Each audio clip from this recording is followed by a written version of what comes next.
Are you having issues with your foundation lasting all day, it looking cakey, it breaking up, it might not even be, and it not even being the right color match for you? Well, watch this video that is coming up for more tips and secrets.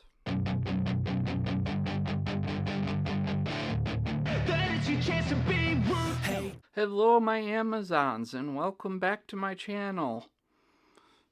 Men, I know you're technically not Amazons, but what would you rather us do? What would you rather be called? We could be crushing your heads with our thighs or just using you for snoo.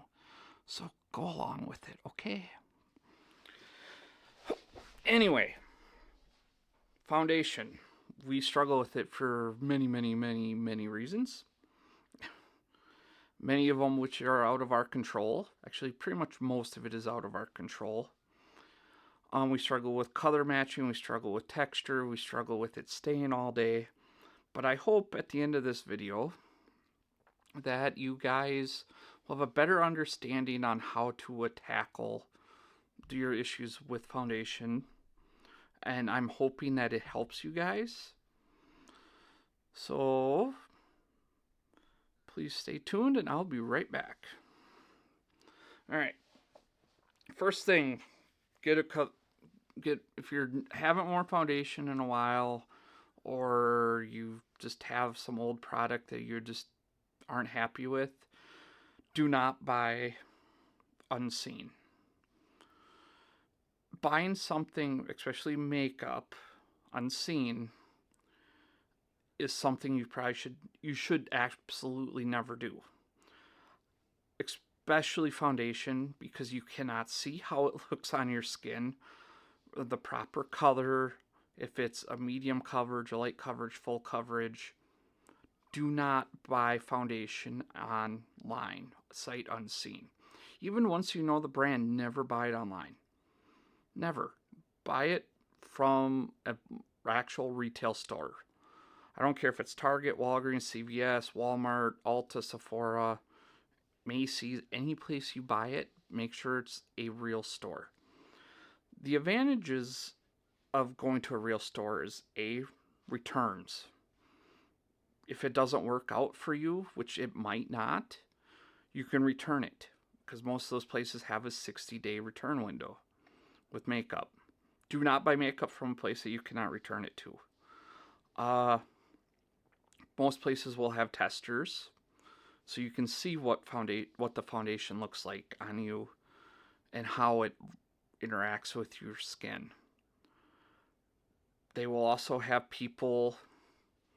real people there that will be able to guide you towards other products that will work with your skin type.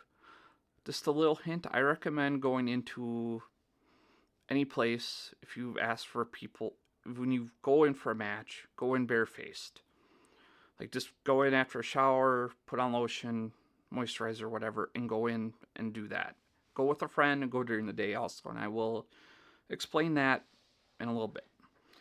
But you can talk to the people when your skin is bare, when you're not wearing any makeup. It's easier for people to, when you ask for help, to help you get the right shade, the right undertones, and products that will work well with your skin. They might also know they'll also be able to say you go like one foundation, they'll be able to recommend a primer and a setting spray and a setting powder that will work well with that. I will also talk about those products later too. Why I say go with a friend and make sure it's daytime. A friend will be able, it's another eye to help you decide if it's the right color.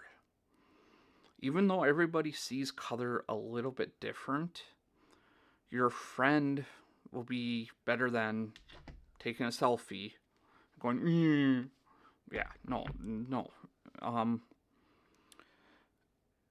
And go during the day, because sunlight is the best way to see how it looks on your skin. Retail stores are notorious for either having way too bright a light or way too yellow of light. And while it might look good in that store under those settings, say you get your product, you're happy with it, you go home, you do your makeup, go step outside, and you look like either A, too dark or too white. That's because of that in store lighting. Use the sun as an advantage. Natural light is the best light. I'm in a basement and I'm filming with two lights that are about as natural as I can get with the settings on my camera.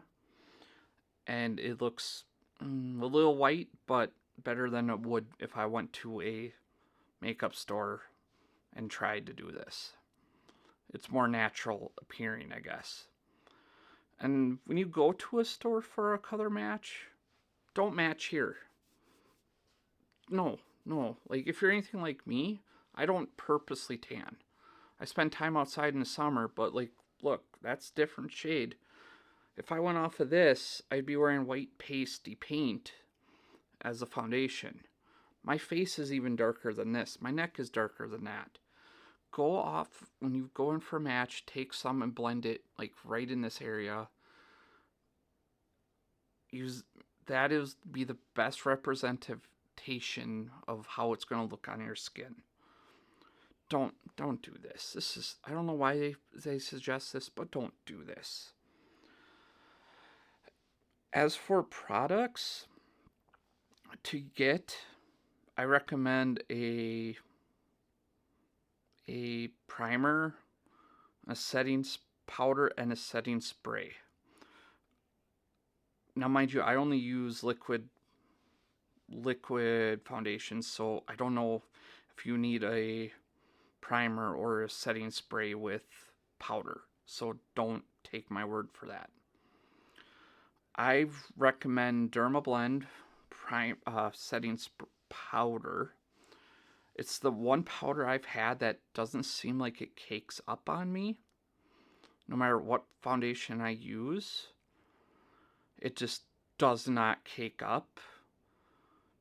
I don't know why. It's like, it just works. I can't explain it. It's beyond me.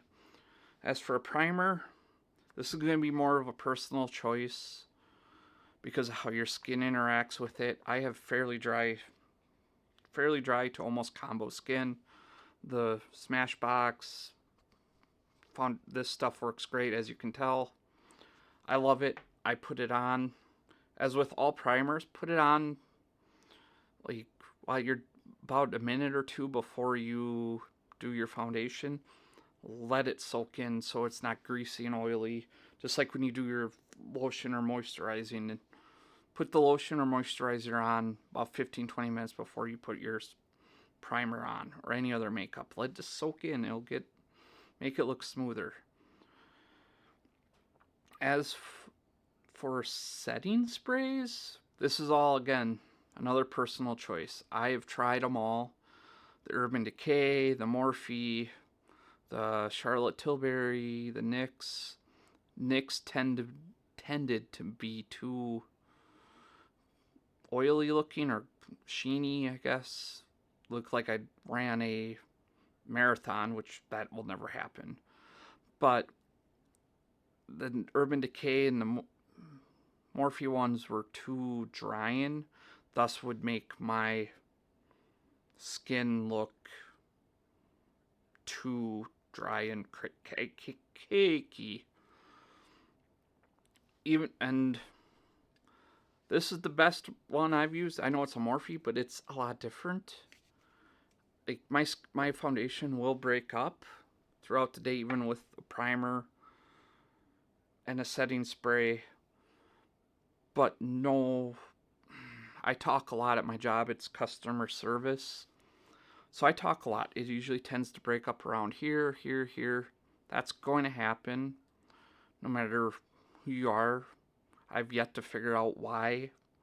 It's going to happen. No matter how you apply it, how you do it.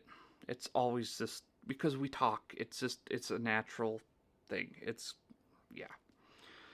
As for techniques to apply it, the most common ways are sponges, your fingers, or a brush. I hate sponges. I have one. It's my concealer one. But I hate sponges for foundation because they always leave a texture. No matter what I do, no matter how I use it, it always leaves a texture. Kind of almost like drywall. It leaves like it's hard to explain, but yeah, that's why I know. That's why I use like a brush like this it brush. It's a foundation brush. It does not have to be an it brush, but I recommend a brush that is heavily dense. Like it's dense. It's great for that because I take it, put the foundation on in various spots, and just blend it out. Do different portions at a time.